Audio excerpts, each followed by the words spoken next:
I have spoken about the significance of the Bhagavad Gita as to why this particular text is so important.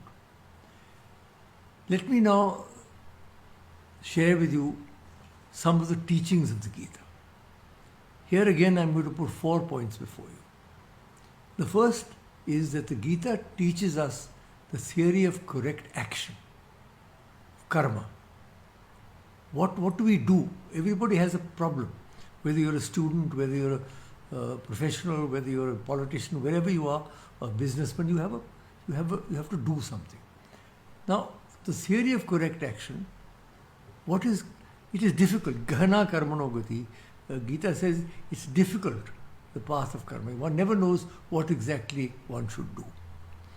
Now, here the Gita doesn't lay down a long list of do's and don'ts. Do this, don't do that, do this, don't do that. In place of that, it gives us one simple mantra.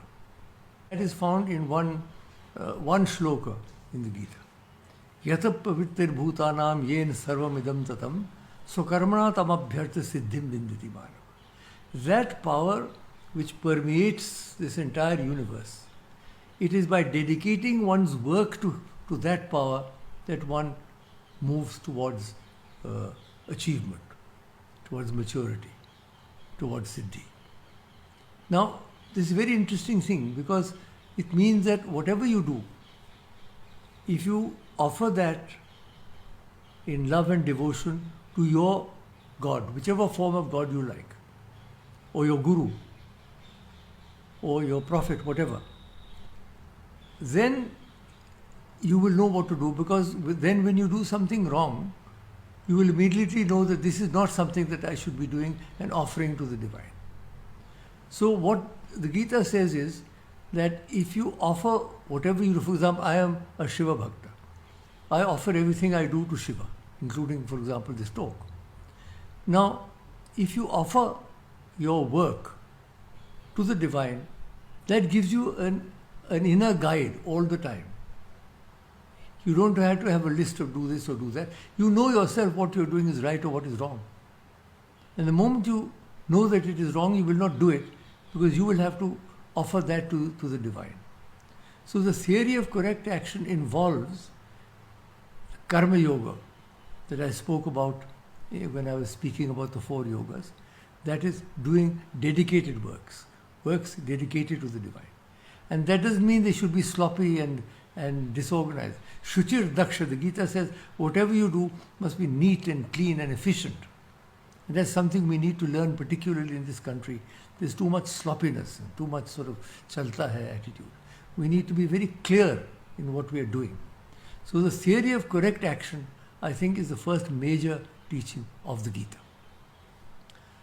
The second is, the Gita teaches us an integrated yoga. There are 4 main parts of yoga, as I have mentioned in another talk. There is the Jnana Yoga, the way of the mind, the way of discrimination between the real and the unreal. There is the Bhakti Yoga, the way of the heart, the way of devotion to whatever deity or whatever form of the deity you like. The Karma Yoga, the way of the arms, the way of action, as I have just explained. And Raj Yoga, which is the way of pranayama and breath control. Now, these are all 4, and they have different texts. Each of these yogas have their own texts, which are very difficult and very important.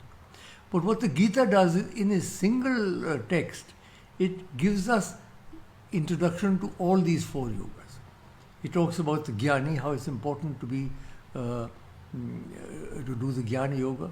It talks about the Bhakti, because Krishna himself is there.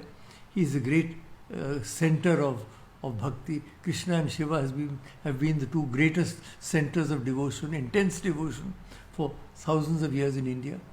And then he talks about karma, as I've said, and he talks about also, he gives us enough information as to how we should sit, how we should breathe, and how we should meditate. All of these are found in the Gita. So the Gita is one text which introduces us to an integrated yoga. And let me make one point clear. These yogas are not mutually exclusive. In fact, I feel that each one of us has to partake in all the 4 yogas. We've got to be jnani to some extent. We've got to study the scriptures. We've got to be devotional to our chosen form. We've got to be active in a dedicated manner, and we also have to practice some form of breathing or meditation. So that is the second teaching of the Gita. The first is the theory of correct action. The second is the theory of an integrated yoga, of all the four yogas. The third is constant reassurances of divine intervention. Throughout the Gita he says, don't worry, I am there, I will come down whenever there is adharma flourishes and dharma is disappearing, I will appear, I will avatara. And he keeps telling Arjuna, don't worry, you are beloved of me, I will help you, not to worry, not to worry. So he constantly reassures, Name Bhakta Prashyati, nobody who worships me will face destruction. So on. Now here I have something to add which you may not have heard before. We've got to hold Krishna to his word. I mean, in Parliament, if a minister gives an assurance, you say you gave assurance, you've got to fulfill it. Now, if Krishna gives this assurance in the Gita, we've got to hold him to it.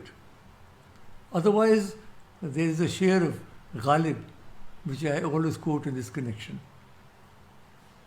हमने माना कि तगाफुल न करोगे लेकिन खाक हो जाएंगे हम तुमको खबर होने तक. I agree that you will not procrastinate, but by the time you learn what has happened, I would have been reduced to dust. So we've got to tell Krishna when we meditate that, look, you've given us all these assurances, you'd better hurry up and do something because we are all facing destruction now. Human civilization is facing destruction. So the point I'm making is that if we need the divine also needs us. Please consider what I'm saying. Otherwise, Krishna had the Sudarshan Chakra. He could have just thrown that chakra and the war would have been over. Why was he after Arjuna? Why did he Arjuna stand up and fight? I've already killed these people, don't worry. Nimitta matram, stand at least as a symbol. Why? What was the necessity? Because to fulfill the divine plan, you need human participation. I think this is an important, very profoundly important fact we should understand. We are not just jetsam and flotsam to be blown about like dust.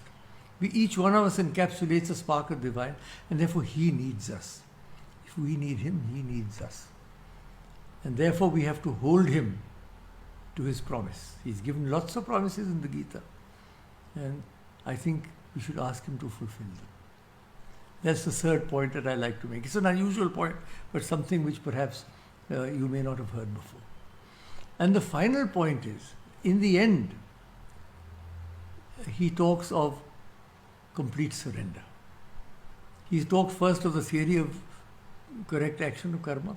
He talks secondly of the concept of the integrated yoga with the four yogas. He's talked third of, he's given all these assurances of divine intervention. And finally at the end, after Arjuna has asked all the questions, then Krishna himself comes out with two shlokas which are very important, in which he says, Sarv dharman parityajya mam ekam sharanam vrajaha aham tva sarva papebhyo mokshishyami ma shusha. Give up all dharmas. What is a dharma? A dharma is something that supports us. Dharyati iti dharma. Some people think their knowledge will support them. Some people think their wealth will support them. Some people think their political power will support. None of these will, in the final analysis, it's only the divine will that will support us. And therefore, in the end, he says, after having gone through a detailed litany of what should be done, what should not be done, what should Arjuna do and not do, then he says, give up all dharmas. Mamekam, surrender yourself entirely to me. When he says me, he is speaking not as Krishna, son of Vasudeva, but as a representative of the divine on earth. He says, finally, give up all your dharmas and give yourself entirely unto me. I will save you from all papa. Ham tva sarva papebhyo mokshyashyami. I will free you from all sin. Ma shuchaha. The last two words of the Gita. Do not fear. They're very moving. Fear not. Like when a child is going into a dark room and the mother is behind, she says, Beta, don't worry, I'm here. So at the end of the whole Gita, Krishna says to him, Ma shucha, don't worry. I am here, the divine is with you. And so friends, the divine The divine voice is within us. The notes of the divine flutist are there, but we can't hear them because our ears are so full of the clamor of daily life. But if we sit quietly and meditate, we can still hear the voice of the charioteer. You can hear the flute of Krishna. And I'll end with a beautiful shloka which asks Krishna, "O Lord, take me into your consciousness today. Because when the last moment comes, I may not be able to speak. I may be in an ICU, my throat may be closed. So do not delay. आज ही मुझे अपने चरणों में ले लो. कृष्ण त्वदीय पद पंकज पंजरांते अद्यैव मे विशितु मानस राजहंस प्राण प्रयाण समये कफवाति पित्ते कंठावरोधन विधौ स्मरणं कुतस्तु."